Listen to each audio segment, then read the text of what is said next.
पैदा होते ही कईयों के घरों में रिवाज होता है वो बच्चे को शहद चटाते हैं। आपने माँ के दूध के अलावा कुछ भी नहीं देना है बच्चे को। और शहद से होने वाली कुछ ऐसी बीमारियां हैं जो जानलेवा हो सकती हैं। दादियाँ नानियाँ क्या करती हैं कि अगर बच्चे की आंखें छोटी हैं तो उसको काजल लगाने पे उसकी आंखें बड़ी हो जाएंगी। अगर काजल लगाने से हमारी आंखें बड़ी हो जाती तो आई थिंक आज सभी दादी नानियों की आंखें तो बहुत मोटी मोटी होती। जो नया बच्चा आया इस दुनिया में उसको रोज नहलाना चाहिए। इवन आपके डॉक्टर भी यही एडवाइस करेंगे कि आप घर जाके नहला दीजिए। तो गैस्ट्रिक प्रॉब्लम नॉर्मल बात है, हर बच्चे को ये चीजें होती है। बिकॉज दूध के डाइजेशन का एक पार्ट है आपका गैसियस डिस्टेंशन होना, मतलब गैस रिलीज होना। कि कई लेडीज का जो वाटर बैग है वो बर्स्ट हो जाता है। ये बहुत कॉमन चीज है। और उसके साथ साथ ही क्या होता है, जो बैग, जो एक प्रोटेक्टिव लेयर है बच्चे के आसपास, वहां पर इन्फेक्शन होना शुरू हो जाता है बच्चे को।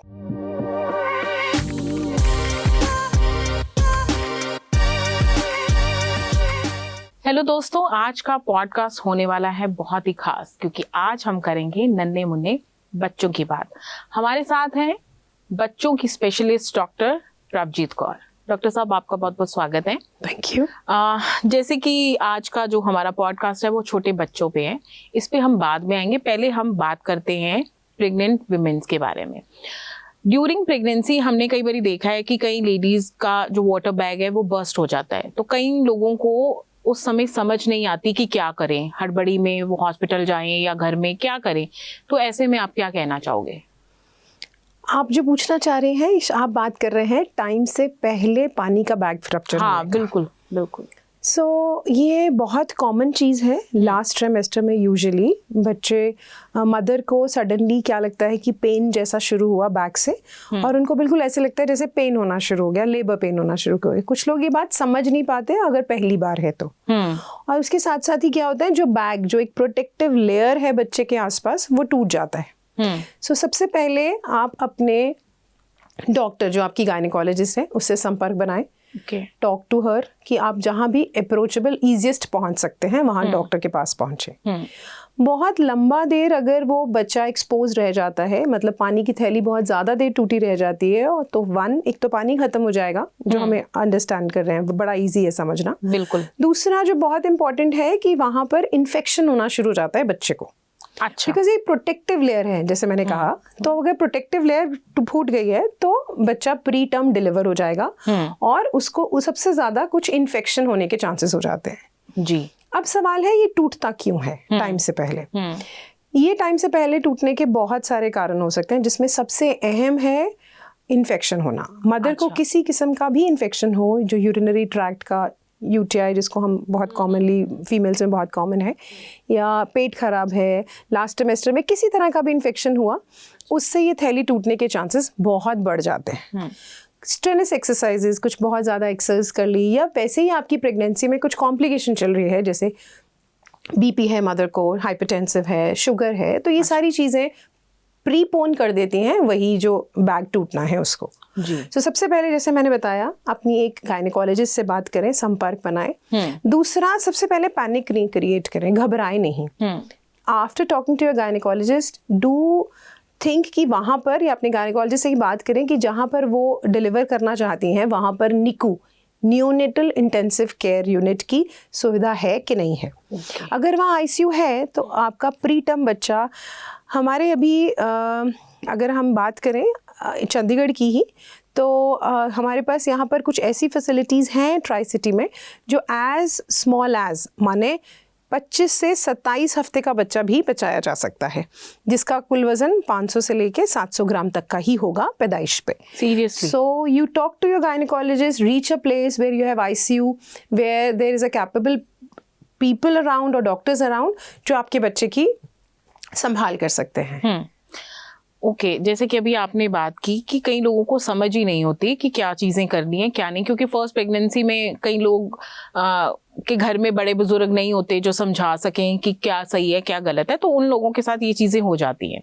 तो यही चीज़ होती है जब बच्चा एक पैदा होता है, जब हम देखते हैं कि जिसके घर में बड़े बुजुर्ग नहीं है, या फिर कई बार कुछ ऐसी चीज़ें भी हम करते हैं जिनके घर में बड़े बुजुर्ग होते हैं। मैं बात कर रही हूँ, जब बच्चा पैदा होता है तो बड़े बुजुर्गों का कहना होता है कि इसको काला टीका लगा दो, और पैदा होते ही कईयों के घरों में रिवाज होता है वो बच्चे को शहद चटाते हैं। तो ये करना सही है? बहुत ही इम्पॉर्टेंट क्वेश्चन है इस प्लेटफॉर्म पे, and I am very happy कि आपने ये सवाल पूछा मुझसे, कि बहुत सारे बड़ों की कुछ पुरानी जो हैबिट्स हैं, या हम जो कहें जो हमारे कस्टम्स चलते आ रहे हैं, उनमें कहीं ना कहीं चीज़ें गलत भी हैं। मैं नहीं कहती, उनका अपना उस टाइम का अंडरस्टैंडिंग शायद सही रहा होगा, but now it has been proven कि कुछ प्रैक्टिसेस हैं जो बिल्कुल गलत हैं। उनमें से सबसे पहली प्रैक्टिस 1 जो आपने कहा, शहद चटाना। ओके, मे बी अर्लियर शायद इसका कभी शुरुआत तब हुई होगी कि बच्चे को इमीडिएटली माँ का दूध नहीं मिलता तो उसको शुगर कंटेंट कहाँ से मिले। ये मेरा थॉट है कि हो सकता है ऐसा सोचा हो किसी ने, अच्छा, और शहद चटा दी हो। बट देन ये जो कस्टम बन गया है कि हर एक कोई पहले कराएगा, घर का जो बड़ा है या जिसकी आदतें वो लाना चाहते हैं, ऐसा होता है, ये बिल्कुल धारणा भी गलत है। So it is absolutely Contra indicated. अगर आप हॉस्पिटल में कहीं भी डिलीवर करते हैं तो बिलीव मी, सभी पीडियाट्रिशियंस और डॉक्टर्स, इवन स्टाफ ये बात आपको समझाने की कोशिश करता है और बताता है, बार बार रीइंफोर्स करता है कि आपने माँ के दूध के अलावा कुछ भी नहीं देना है बच्चे को। और शहद से होने वाली कुछ ऐसी बीमारियां हैं जो जानलेवा हो सकती हैं। सो इसलिए शहद इज टोटली कॉन्ट्राइंडिकेटेड। ऐसे ही कुछ और बहुत सारे कस्टम्स हैं जो हमारे धारणाएं हैं हमारी, जो हमारे साथ चलती आ रही हैं। उनमें से फ्यू आर कि माँ के बच्चे के साथ साथ माँ को भी गर्मी में रहना है। अच्छा, ये बिल्कुल गलत है। माँ वही एक इंडिविजुअल है जिसने के बेबी पहले वूम्ब में कैरी कर रही थी और अब बाहर आ गया वो बच्चा। बट वही कि आपको ठंड लग जाएगी, उसके बाद आपकी जोड़े दुखेंगे, आपकी पीठ दुखेगी, इन सब चीज़ों को रिलेट करके वो कहते हैं कि आप अपने आप को गर्म रखो, जो कि बिल्कुल गलत धारणा है। अच्छा, मम्मा नॉर्मल टेम्परेचर पे रह सकती हैं। अब आई बच्चे की बात। बच्चे को बहुत ज़रूरी है इमीडिएटली एक गर्म एनवायरनमेंट की।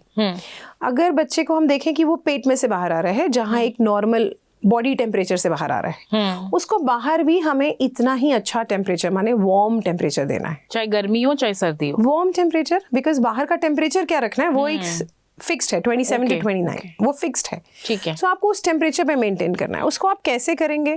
अगर हम जैसे डिलीवरी होती है तो हम डिलीवरी रूम में क्या करते हैं, जब हम बच्चा रिसीव करने जाते हैं तो हम उसको एक जब शीट में पकड़ते हैं तो वो वार्म शीट होती है, ताकि बच्चे को साथ के साथ, उसके बच्चा एकदम पानी की थैली में से निकल रहा है, इट इज़ वेट, तो जैसे पानी एवेपोरेट होगा तो बच्चा ठंडा हो जाएगा। तो हम उसको गर्म शीट में रखते हैं और क्विकली उसको ड्राई कर देते हैं। अच्छा, ताकि वो लेयर निकल जाए। और फिर वो शीट भी चेंज कर दी जाती है, बिकॉज अब वो शीट भी वेट हो गई।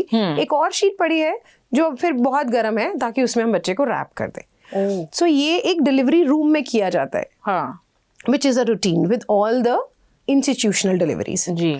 अब ये बच्चा कंप्लीट कवर करके अच्छी क्लोथिंग पहनाकर मदर के पास ट्रांसफ़र हो जाता है। जब हमारा फर्स्ट एग्जामिनेशन भी हो जाता है उस वक्त कि बच्चे को चेक कर लिया, सब ठीक है, बच्चे का टेम्परेचर अच्छा हो गया, मम्मी के पास जा सकता है। सो माँ के कमरे में वार्म रखना ज़रूरी है, बट मदर को बहुत ज़्यादा गर्मी में रखने की ज़रूरत नहीं है। मदर के सिर पैर ढकने की ज़रूरत नहीं है।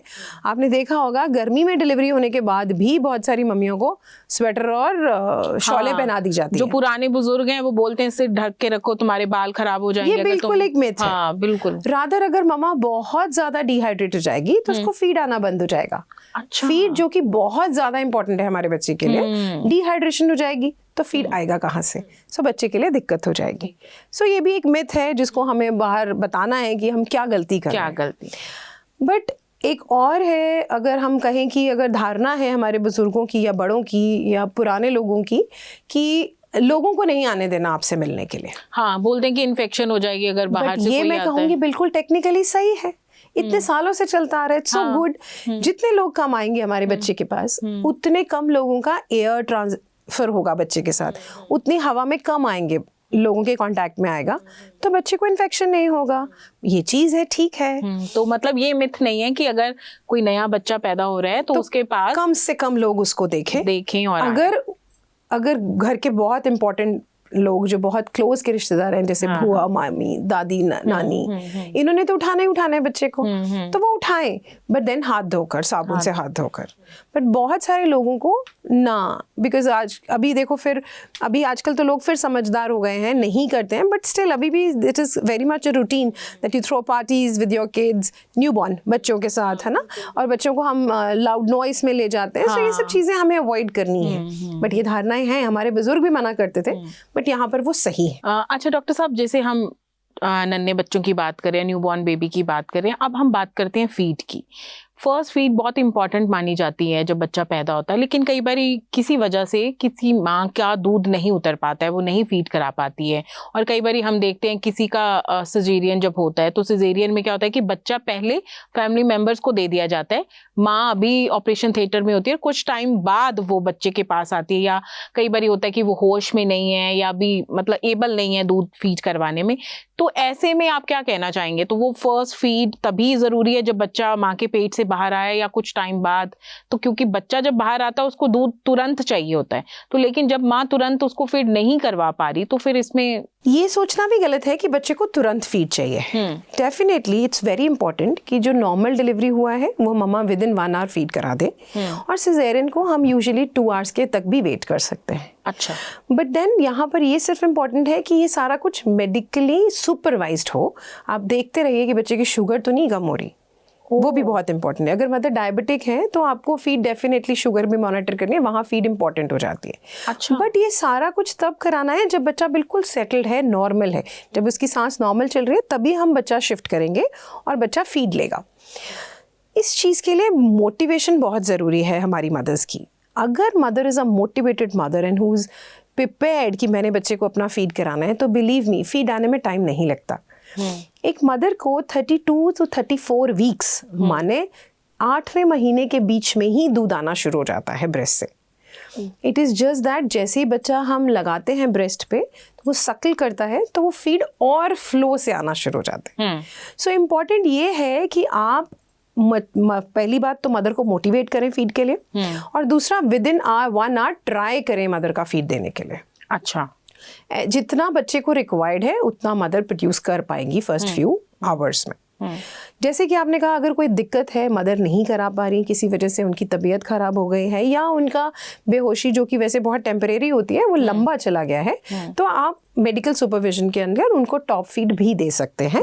ये देना गलत नहीं है, टॉप फीड देना जो फॉर्मूला मिल्क देते हैं, बट डेफिनेटली फॉर्मूला मिल्क की अपनी कुछ प्रॉब्लम्स हैं, बट देन अगर ज़रूरी है तो it could be a replacement. But यहाँ पर ये जानना भी बहुत ज़रूरी है कि आप कोई भी एनिमल फीड ना दें। बहुत सारे लोग गाय का दूध या भैंस का दूध देना भी पसंद करते हैं, पतला करके उसको हमने चम्मच कटोरी से ना करके बॉटल से पिलाना, ये गलत है। अच्छा। बट अगर आप उसको formula feed proper hygienically prepared with spoon कटोरी से देते हैं तो ये गलत नहीं है। ओके, तो डॉक्टर साहब जैसे अभी फीड की बात चल रही है तो मेरे दिमाग में सवाल हो रहा है कि वो ये है कि आजकल हम देख रहे हैं कि घरों में दूध जो आप पहले बाहर से लेते थे, वो जिसको बोलते थे कि तुरंत गए वो गौशाला या जिन्होंने घर में गायें या भैंसें पाली तो वो चुआमा दूध लेके आते थे जिसको हम बोलते थे। आजकल पैकेट्स वाले दूध आना शुरू हो गए, लेकिन फिर भी कई घरों में बच्चे, जिनके घर में नए बच्चे पैदा हुए हैं, जिनको 6 महीने के बाद हम बोलते हैं कि आप ऊपर की फीड देना शुरू कर सकते हैं, तो ऐसे लोग खुद तो पैकेट वाला दूध यूज करते हैं, लेकिन बच्चे के लिए वो स्पेशली किसी जगह पे जाएंगे जहाँ पे गायें रखी होंगी या फिर भैंसें रखी होंगी, तो उनका वो दूध खुद निकलवा के लाते हैं और फिर वो बच्चे को देते हैं। वो मानते हैं कि पैकेट वाला दूध जो है वो बच्चे के लिए सेफ नहीं है, वो वाला दूध अच्छा है। तो इस पे आप क्या कहना चाहेंगे? देखो, it is a controversy in itself कि पैकेट वाला दूध में क्या केमिकल्स है और क्या है, that is itself a controversy to discuss, है ना। बट यहाँ पर मैं ज़रूर बोलना चाहूँगी कि अगर आप 6 महीने के बाद बच्चे को खाना इंट्रोड्यूस कर रहे हो जिसको हम कॉम्प्लीमेंट्री फीड्स करते हैं, उसका नाम ही कॉम्प्लीमेंट्री फीड्स है, माने वो मदर फीड को कॉम्प्लीमेंट करने के लिए है। So mama feed will continue even after 6 months. So that was a breast feed will continue after 6 months. और आप यहाँ complementary feeds ऐड कर देंगे। Complementary feeds का मतलब कतई भी नहीं है कि आप उसको दूध देंगे बाहर का। अच्छा। कोई भी एनिमल फीड हम देने के लिए मना करते हैं, एनिमल मिल्क देने के लिए मना करते हैं टिल 1 year of age। अच्छा। तो देना क्या है? खाने की चीज़ें जो आप और हम खाते हैं, बट उसको एक सीक्वेंशियल तरीके से इंट्रोड्यूस करें, सही तरीके से इंट्रोड्यूस की गई कॉम्प्लीमेंट्री फीड सही टाइम पे की गई, एक आपको बच्चे को इंडिपेंडेंट बनाती है, दूसरा उसकी गुड फूड हैबिट्स बनाती है, और तीसरा उसका वेट भी गेन करने में हेल्प करती है, मदर को इंडिपेंडेंट करती है, जो कि बहुत इंपॉर्टेंट है। बिकॉज आजकल ज़्यादातर वर्किंग मदर्स हैं, तो वो 6 महीने में काम करके उनको भी तो दोबारा जॉब पे जाना है। सो वो जितनी देर 6 to 8 आवर्स का अपना गैप लेना चाहती हैं फॉर वर्क, उतने आवर्स के लिए आप बच्चे को प्रॉपर खाना खिलाइए, जिसको हम कॉम्प्लीमेंट्री फीड्स कहते हैं। बट आपको कोई भी, ना गाय का ना भैंस का, मैं बार बार यही कहती हूँ, कोई दूध नहीं चाहिए है टिल 1 year of age। दूध पिलाना नहीं है, दूध खिलाना है। दूध के फॉर्मेट चेंज कर दीजिए पर उनको खिलाइए। दूध पिलाने की जरूरत नहीं है, दैट इज इनफ जो ममा की फीड से आ रहा है, जो ब्रेस्ट मिल्क से आ रहा है। बट मुझे लग रहा है हम जितने मर्जी मॉडर्न हो जाएं, ये कहीं हमारे घरों में और हमारे दिमाग में से ये बात जा ही नहीं रही है कि जब तक बच्चे ने दूध नहीं पिया तो हमें लगता है कि बच्चा भूखा है, चाहे वो कुछ भी खा रहा है, उसकी सेटिस्फेक्शन ही नहीं। मम्मियों की नहीं होती जी, मम्मियों की बच्चों की तो हो ही जाती होगी शायद। मैं कि मदर्स को लगता है कि उसने फुल ग्लास ऑफ दूध पी लिया तो मतलब वो सफिशिएंट है उसके लिए, वो स्कूल जा सकते। इवन स्कूल गोइंग बच्चे भी हैं जो नहीं सुबह सुबह खा रहे, तो माँ को तो खा मत चाहे पर तू दूध का एक गिलास पी के जा, तो वो तेरे लिए हेल्पफुल है। बट यहाँ से मैं बिल्कुल कॉन्ट्रास्ट कहूंगी। आई वुड सजेस्ट कि आप बच्चों को प्रॉपर मील दे के भेजें। सुबह breakfast should be a heaviest meal, ताकि बच्चे को सारा दिन चलने के लिए, सारा दिन वहाँ स्कूल में खेलने के लिए, दौड़ने के लिए और सबसे ज़रूरी पढ़ने के लिए आपको एक खुद गुड एनर्जी सोर्स चाहिए है, जो दूध से कंप्लीट नहीं होता। अच्छा डॉक्टर साहब, एक और मिथ आप बोलोगे या फैक्ट है, पुराने घरों में, पुराने टाइम की बात मैं करूं, जैसे बुजुर्ग रहते हैं या अब भी दादा दादी हैं, तो वो बच्चे की आंखों में काला जो काजल जिसको हम बोलते हैं वो लगाते हैं। पहले के जमाने में क्या होता था कि मार्केट से ले आते थे, प्योर चीजें होती थी। अब आजकल लोग क्या करने लगे हैं कि काजल घर में बनाना शुरू कर दिया उन्होंने, वो देसी घी से या जो भी उनका बनाने का तरीका है। तो दादियां नानियां क्या करती हैं, इवन कई मदर्स को भी लगता है कि अगर बच्चे की आंखें छोटी हैं तो उसको काजल लगाने पे उसकी आंखें बड़ी हो जाएंगी, तो ये करना एक छोटे बच्चे के लिए सेफ है? फिर वही एक मिथ है। अगर काजल लगाने से हमारी आंखें बड़ी हो जाती तो आई थिंक आज सभी दादी नानियों की आंखें तो बहुत मोटी मोटी होती। सिर्फ एक डिपिक्शन चेंज होता है काजल लगाने से कि आपको विजिबली लार्ज लगती है आंखें, बट अदरवाइज वो लार्ज नहीं होती। There is nothing that increases in size. वो जो हमारा पैटर्न है वो जेनेटिकली डिटर्मिन्ड है, वो हमारी आंखें वही आएंगी।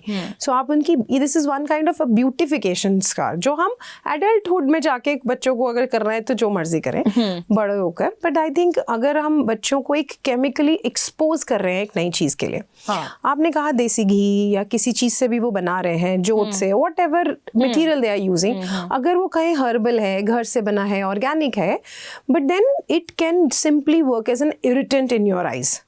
और बच्चा कैसे समझाएगा आपको कि मेरी आंखों में इरिटेशन हो रही है, और वो इंजरी की तरह आपको स्कारिंग, इन्फ्लेमेशन बाद में किसी तरह से प्रेजेंट करेगा। So it's always better not to have all these things.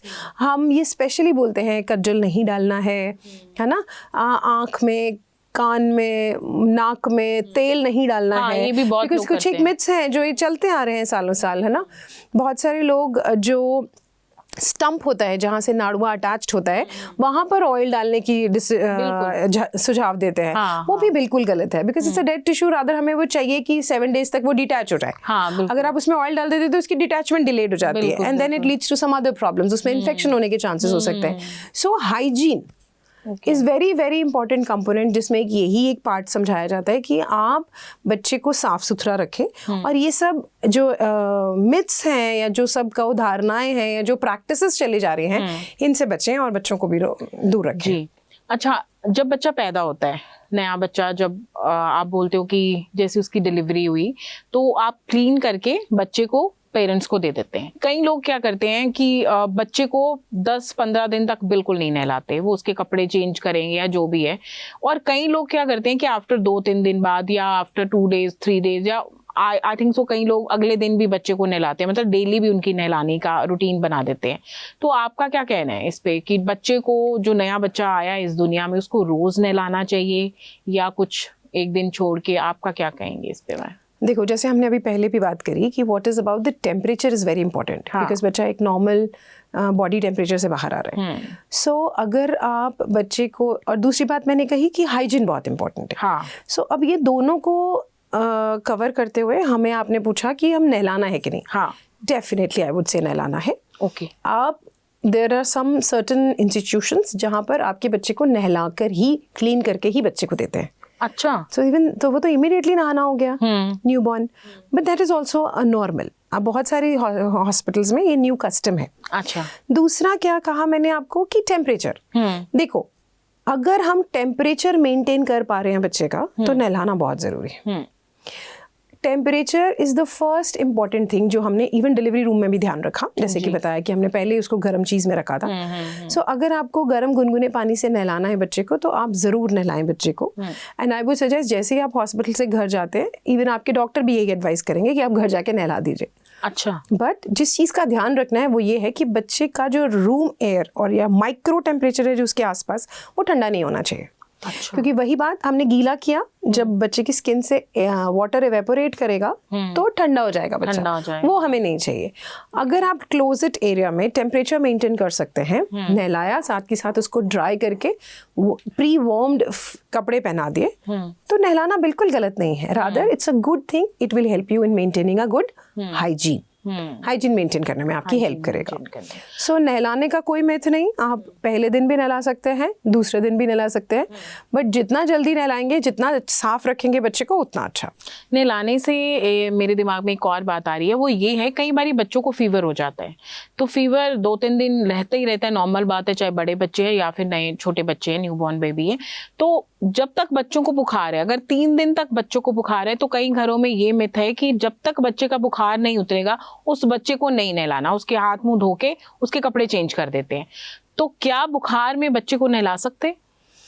इसका सवाल दोनों एज ग्रुप्स के लिए अलग अलग रहेगा। अच्छा, अगर हम बात करें न्यूबॉर्न की, तो न्यूबॉर्न को बुखार हो रहा है तो उसके कारण बिल्कुल अलग होंगे। ओके, यूजुअली न्यूबॉर्न्स में, usually not always but usually newborn's में बुखार नहीं होता इन्फेक्शन में। ओके, उनका टेम्परेचर नॉर्मल से कम हो जाता है, हाइपोथर्मिया जिसको वर्ड यूज करते हैं हम। ओके, सो बच्चों में, न्यूबॉर्न्स में बुखार अगर है तो उसके ज्यादातर कारण फीड से रिलेटेड है। अगर वो बाहर का टेम्परेचर बहुत ज़्यादा है तो, या आपने उसको फीड नहीं कराया बहुत देर, तो इसको डिहाइड्रेशन फीवर भी कहते हैं। तो ज़्यादातर न्यूबॉर्न्स में डिहाइड्रेशन फीवर होता है। अगर हम यही लें इन्फेंट्स या बड़े बच्चे हैं जैसे, तो उनमें फीवर डेफिनेटली इन्फेक्शंस की वजह से होगा, बट उसमें अगेन ये एक मिथ है कि नहलाना नहीं है बच्चे को। अच्छा, आई would suggest totally the contrast कि अगर आपके बच्चे को बहुत हाई ग्रेड फीवर है तो आप दवाई तो दे ही दीजिए, सबसे ज़्यादा जो इम्पोर्टेंट साथ के साथ करेंगे वो है बच्चे को नहला दीजिए। अच्छा, सवाल आएगा ठंडे पानी से कि गर्म पानी से। आई वैसे वो वाला पानी जिसके लिए बच्चा कंफर्टेबल हो। इसका क्या रोल है? जब आपने दवाई दी, पैरासीटामोल जो हम कॉमनली यूज करते हैं, उसका mode of action starts around 20-25 minutes. Okay, temperature नीचे आने में, शुरुआत होने में 20-25 मिनट लग जाएंगे।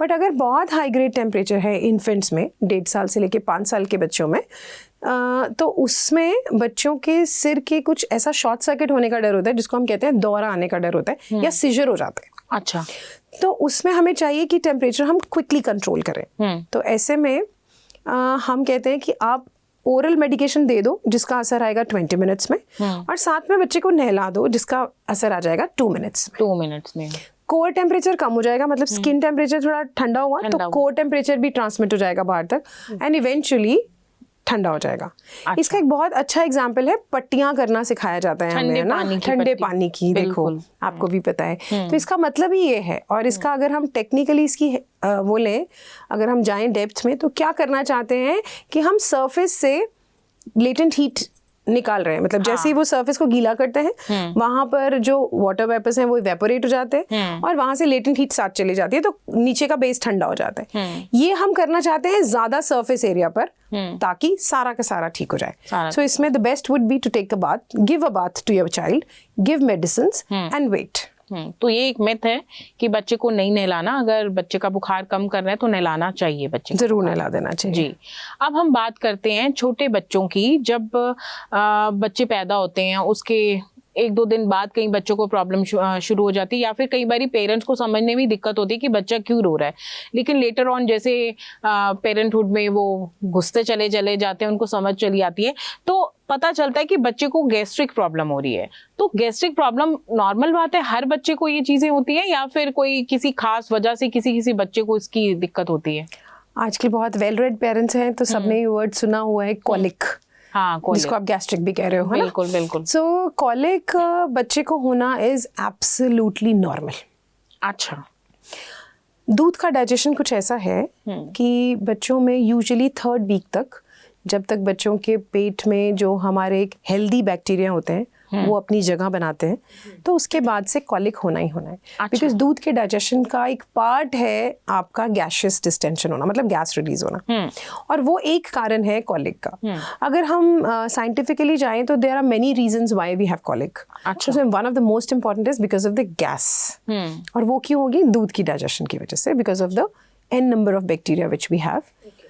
वो यूजुअली बच्चों में जब सेट इन होते हैं, हम यूजुअली कहते हैं दूसरे से तीसरे हफ्ते में शुरू होती है गैस बनना, और ये बिल्कुल नॉर्मल है। अच्छा। तो इसके लिए हम यूजुअली पेरेंट्स को कुछ टेक्निक समझाते हैं जिससे वो उस चीज़ के साथ डील कर पाए। बट अगर आप कहो इन सब चीज़ों से डील करके ठीक कर लोगे, बिल्कुल ठीक नहीं हो सकता। अच्छा। ये रहना है, कॉलिक होगा ही होगा। यूजुअली क्या कॉलिक का डेफिनेशन के हिसाब से जाएं तो 3 महीने रहना है उसने, दिन के 3 घंटे उसने रोना ही रोना है बच्चे ने। अच्छा। तो वो आप ढूंढो किस वजह से हो रहा है, वो नहीं पता चल सकता। लेकिन कुछ एक बड़ा आसान से तरीके हैं। हम यूजुअली मदर्स को कहते हैं कि आप पैट कराओ, बैक पे पैट कर लो।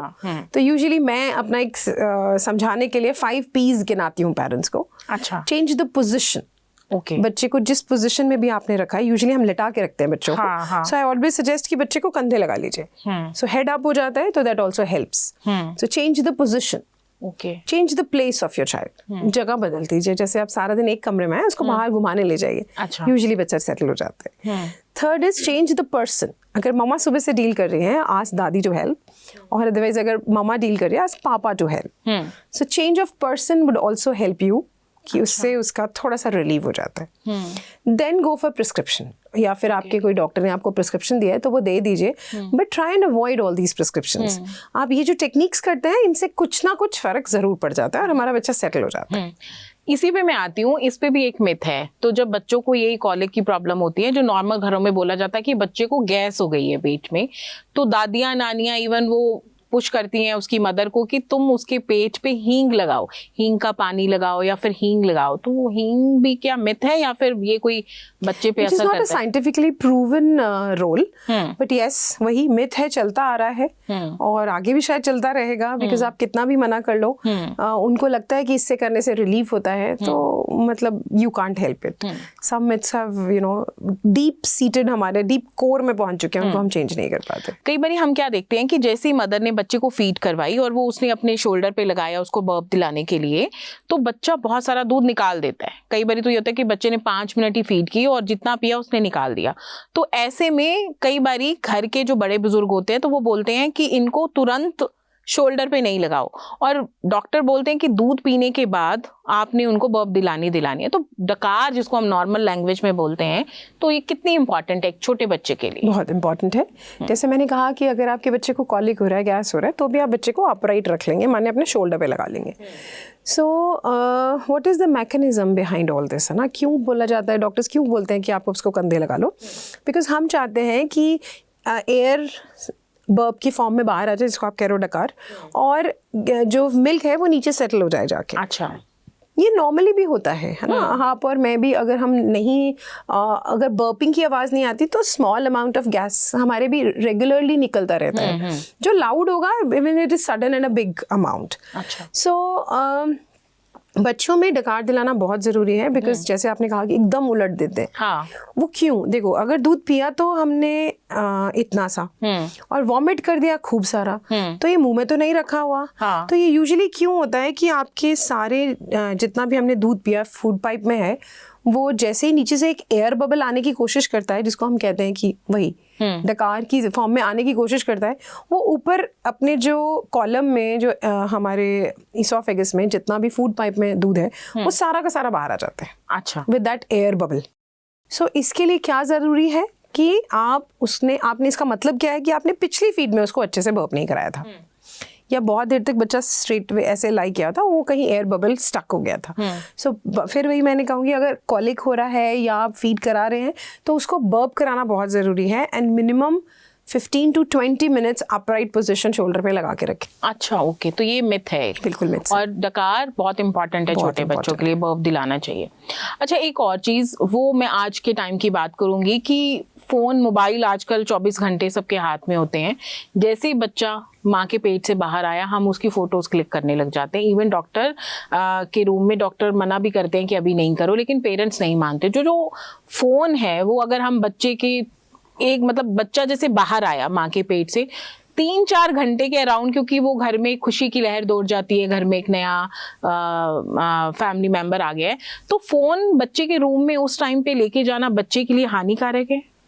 देखो, there is always a permissible range. हम कहते हैं कि फोन जितना अवॉइड करेंगे उतना अच्छा, but as you already said, it has become a nowadays it has become a custom कि उनकी इमीडिएट हमने सेल्फीज खींच के डालनी है ना, और बच्चे का हर चीज नोट करना चाहते हैं। बट देखिए, हम सब जानते हैं, ये बताए बिना भी सबको पता है, but this is unsaid truth कि उससे रेडिएशंस बहुत ज़्यादा हैं, हार्मफुल इफेक्ट्स हैं, रूटर आपको रात को बंद कर देना है, वाईफाई बंद रहना चाहिए, बट हम सब ये चीज़ें नहीं कर पा रहे हैं। बट ये बहुत इंपॉर्टेंट है, एंड इनके जो एडवर्स इफेक्ट्स या कॉम्प्लिकेशंस हैं वो जब तक हमें दिखेंगे, I think it will be too far off, but the earlier we learn and understand कि ये बहुत हार्मफुल है, the better it would B.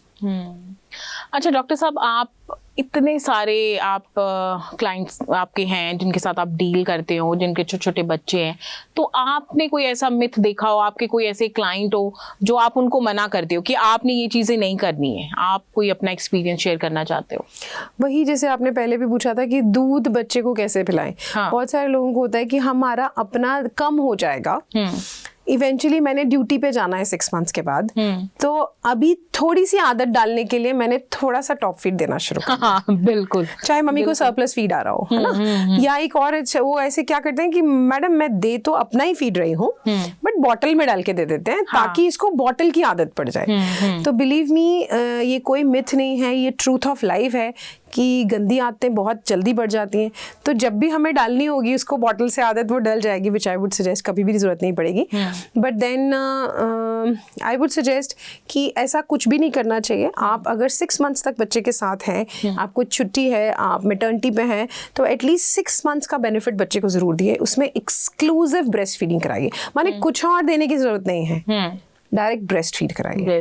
अगर आपको 4 मंथ्स की मैटर्निटी, आपको लग रहा है 4 मंथ्स के बाद जाना है, तो believe me, early complementary feed introduction भी हो जाती है 4 मंथ्स पे। Talk to your doctor, talk to your pediatrician, they will guide you, but then it is very important कि first 4 months में आप कुछ भी वो exclusive के बिना ना करें। I would suggest कि आप टॉप फीड की इंट्रोडक्शन ना करें। ये समझाना थोड़ा मुश्किल हो जाता है कई बार, बिकॉज उनका बार बार आगे से यही जस्टिफिकेशन होती है कि बाद में कैसे आदत पड़ेगी, बाद में कैसे पड़ेगी। अच्छा डॉक्टर साहब, हम बॉटल्स की जैसे अभी आपने बात की, कई बच्चे बहुत टाइम तक जो है वो फीडर नहीं छोड़ते हैं, बॉटल की उनको आदत पड़ जाती है, जब स्कूल भी इवन जाने लग जाते हैं, मैंने कई बच्चों को देखा है, तो वो आके जब दूध पियेंगे तो बॉटल में ही चाहिए। तो बॉटल में दूध देना बच्चों के लिए हेल्दी है? क्योंकि बॉटल आजकल मार्केट में बड़ी तरह गया, पहले बोला जाता था कि प्लास्टिक की बॉटल्स अच्छे अच्छे ब्रांड्स की आती थी, फिर आया कि जो प्लास्टिक है वो सेफ नहीं है, तो अभी कांच की बॉटल्स जो है वो मार्केट्स में आ रही हैं, स्टील की बॉटल्स भी अवेलेबल है मार्केट में। तो पहले तो ये बताओ कि बॉटल्स बच्चों के लिए देना, मतलब उनको देना सेफ है? क्योंकि वो निप्पल जिससे वो दूध पीते हैं वो तो प्लास्टिक का ही होता है। आई थिंक आपने खुद ही जवाब दे दिया। बॉटल प्लास्टिक की हो, स्टील की हो या कांच की, उसका जो निपल है वो तो सिलिकॉन है, वो तो फिर प्लास्टिक ही है। उसको आप कैसे स्टरलाइज कर लोगे? आपने खुद ही जवाब दे दिया। सो आपको बहुत जरूरी है बॉटल अवॉइड करना।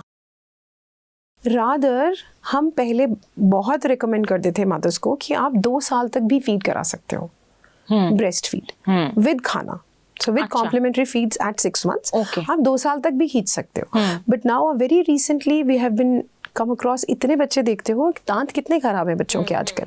So वो इसीलिए बिकॉज मम्मा ब्रेस्ट फीड भी अगर लॉन्ग ड्यूरेशन के लिए कराती हैं, believe me that is also affecting there teeth. क्योंकि टीथ का प्रोसेस स्टार्ट हो जाएगा 3 to 4 मंथ्स के अंदर, शुरू हो जाएगा process, and usually by 1.5 to 2 years बच्चे अपनी फर्स्ट प्राइमरी डेंटेशन, जो प्राइमरी दांत हैं वो पूरे कर लेते हैं, जिसको हम मिल्क टीथ कहते हैं। सो अगर आप उसको लॉन्ग आवर्स या लेट नाइट, रात को सोते वक्त लास्ट मील दूध दे के सो रहे हो बॉटल से, क्योंकि वो यही, और जैसे कि हमने पहले भी डिस्कस किया, ये हमारी एक धारणा बनी हुई है कि दूध नहीं पिया तो खाया क्या सारे दिन में ना, अच्छा क्या खाया, पौष्टिक क्या खाया, कुछ भी नहीं। बिल्कुल। बट देन वो वो अगर हम रात को पी के सो रहा है हमारा बच्चा, तो सारी रात उसके एक शुगरी कंटेंट रहेगा उसके टीथ के पास, जो कि it's a site of infections and then leads to caries, माने दांत खराब हो जाएंगे। तो फिर ultimately we have to visit dentist for that. और वो भी आपको पहली बात यही करेंगे, बॉटल फीड बंद करो। बट एक्चुअली जब तक मम्मी को ही समझ नहीं आएगी, या जब तक पेरेंट्स को ये बात नहीं समझ में आती कि हम उसका नुकसान करा रहे हैं अपने बच्चे का दूध देके, तब तक बॉटल फीड नहीं छूटती। जैसे आपने कहा 2-2.5 साल तक भी चलती रहती है, हाँ। बट चलेगी ना, क्योंकि मम्मा को नहीं समझ में आ रही, क्योंकि उसको कोई इतना फोर्सफुली नहीं कह रहा। और माँ को कहीं ना कहीं ये कंफर्ट लगता है कि बच्चे को दूध दे दिया, उस बड़ा बच्चा अपने बॉटल लेके पीना शुरू कर देता है। इजी है ना, उसको लगता है मैंने एक मील तो खुद जस्टिफाई कर दिया, खिला दिया। बस बस बस, बिल्कुल बिल्कुल। So that is very important. Thank you so much doctor साहब, आपने इतनी अच्छी जानकारी हमारे व्यूअर्स को दी। आज हमने बात की छोटे बच्चों के बारे में, न्यूबॉर्न बेबी के बारे में, कि क्या उनके लिए सही है और क्या उनके लिए गलत है। अगर आपका कोई और क्वेश्चन है, कोई क्वेरी है, तो आप हमें लिख के भेज सकते हैं। हम अपने इसी कार्यक्रम के माध्यम से आपको आपके प्रश्नों के उत्तर जो वो देने की कोशिश करेंगे। मिलेंगे अपने अगले एपिसोड में किसी और नए एक्सपर्ट के साथ। तब तक के लिए बाय बाय।